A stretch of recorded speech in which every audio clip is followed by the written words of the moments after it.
Gerą dieną visiems. Kągi, gilinkimės toliau, kaip teisingai naudoti priemonę su SPF. Ir šiandien aš noriu Jums padėti atsakyti labai vieną keblų klausimą. Jeigu mes ryte naudojame keletą priemonių ir jos visos turi SPF, kažkokį skaičiuką, kokią apsaugą turi mūsų veido oda. Čia, brangieji ir brangiusios, nėra jokios matematikos, yra tik teisingas supratimas, kad jūsų veido oda saugos priemonė, kuri turi didžiausią SPF skaičiuką, SPF filtrą.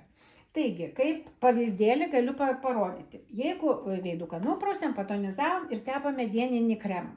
Jeigu kremas jau, kurį aš laikau, turi 25 SPF, patepėm juo, tai yra dieninis kremas. Ir tada įmame, sakykime, dekoratyvinę kosmetiką, kaip šiuo atveju BB.